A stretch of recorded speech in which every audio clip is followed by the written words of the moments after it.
Most people look at the ending of their surname and see nothing, just letters, just sound, just the tail end of a word they have been writing since they first learned to hold a pencil. But those endings are not random. They are ancient markers, clan identifiers, warlord signals embedded in the naming systems of warrior cultures that shaped the entire political map of Europe. Once you know what to look for, you can read your own surname like a military record from 1,000 years ago. Let me start with the most common warlord marker in the English-speaking world. If your surname ends in son or sen, Johnson, Anderson, Henderson, Eriksson, Magnusson, Nielsen, you are carrying a patronymic marker from the Norse and Germanic warrior tradition. Son means son of. That is the simple version. Here is the version most people never hear. In Viking Age, Scandinavia, identifying yourself as the son of a specific man was not a casual statement. It was a military and political declaration. It told everyone around you exactly who your father was, who his warriors were, who owed him loyalty, and who owed you loyalty because of him. A man named Eriksson in 10th century Norway was not simply telling you his father was called Erik. He was telling you his father was powerful enough, feared enough, and significant enough that his name was worth attaching to the next generation permanently. Ordinary men in Viking Age Scandinavia were not worth patronymic surnames. Patronymics were used by men whose fathers led, whose fathers fought and won and built something worth naming sons after. The sons' surnames that fossilized into hereditary family names were almost always the patronymics of men significant enough that their community kept naming descendants after them for centuries. That is not an ordinary ancestor. That is a warlord's son. But son and sen are just the beginning. The ending coming next was used exclusively by one of the most feared military classes in medieval European history. If your surname ends in Berg or Berg, Steinberg, Lindberg, Freiberg, Middelburg, you are carrying a fortress marker. Berg and Berg come from the old Germanic word meaning fortified settlement, stronghold, castle, the place where people went when the killing started. In medieval Germanic and Frankish culture, controlling a burg was not about real estate, it was about military power. A burg was a defensible position, a place from which you projected force across surrounding territory, a place from which you extracted tribute, controlled trade routes, and dominated the people within your reach. The families who took surnames from Berg and Berg locations were not families who happened to live near a nice hill. They were families who controlled that hill, who built the walls on that hill, who stationed armed men on that hill and used those men to enforce their authority. Freiburg, free fortress. Augsburg, Augustus's fortress. Every one of these surnames describes a militarily significant fortified position that a specific powerful family controlled. If your surname ends in Berg or Berg, your family name is a compressed military record. Your founding ancestor controlled a fortified position in medieval Europe. And in medieval Europe, that meant one thing above all others. They had enough armed men to hold it. The ending coming next was carried by the warrior class that conquered more European territory in a single century than any army before or since. These endings look gentle. They sound like pleasant places to live. Rolling fields, pretty villages, they are conquest markers.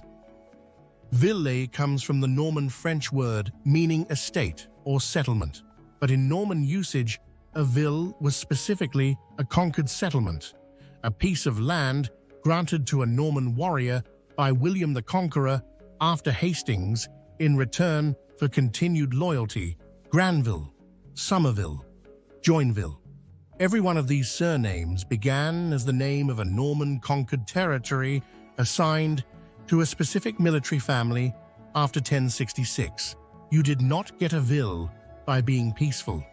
You got a vill by crossing the English Channel with an army, winning a battle, and receiving a land grant from a conquering king as your reward. Field in English surnames follows a similar pattern. The Old English feld, open land, appears in surnames of families who controlled specific territory in pre-Norman England: Sheffield, Harefield, Mansfield. These were not descriptive addresses. They were territorial identifiers. This family controlled this territory, this piece of productive land that other people worked and they owned. Owning productive land in early medieval England meant having the armed force to defend it from people who wanted to take it. The original Sheffield or Harefield was a man with warriors, a man with weapons, a man with the capacity to hold ground. If your surname ends in vill or field, your family name is a territorial claim held by force. The ending coming next makes that territorial claim even more explicit.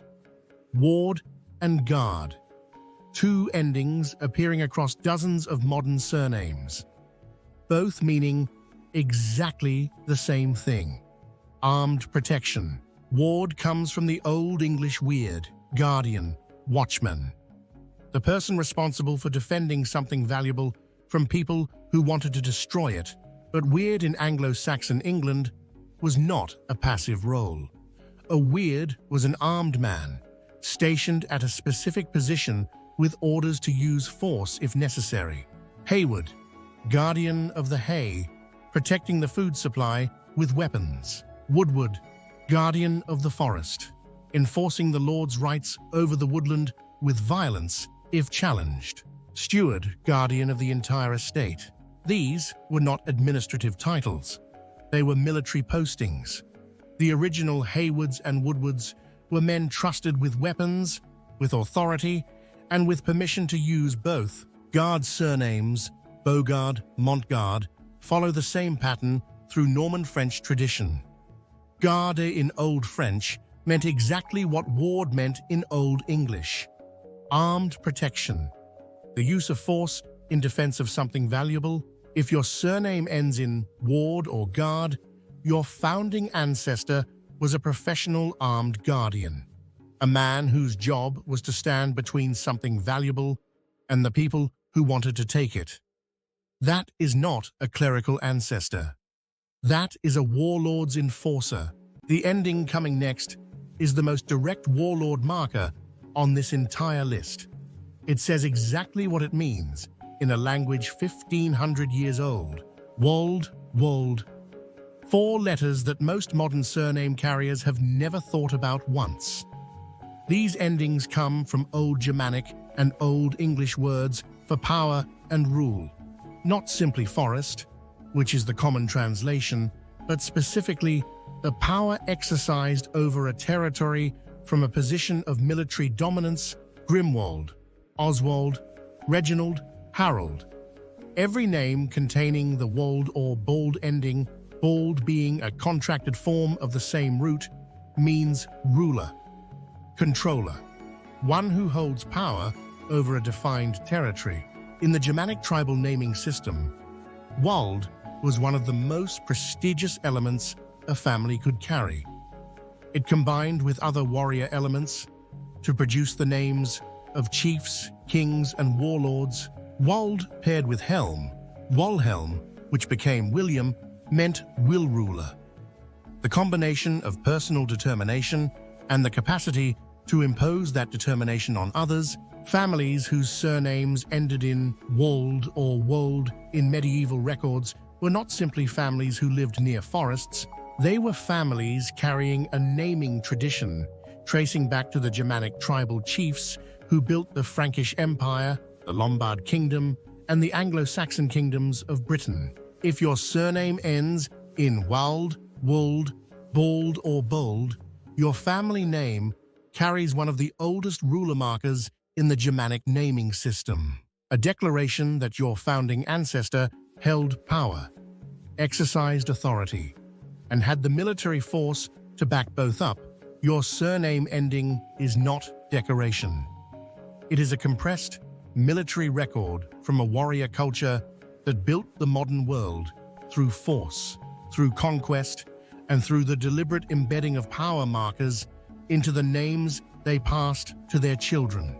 Check your own surname ending right now, because the letters at the end of your name might be the oldest thing about you. Subscribe. See ya.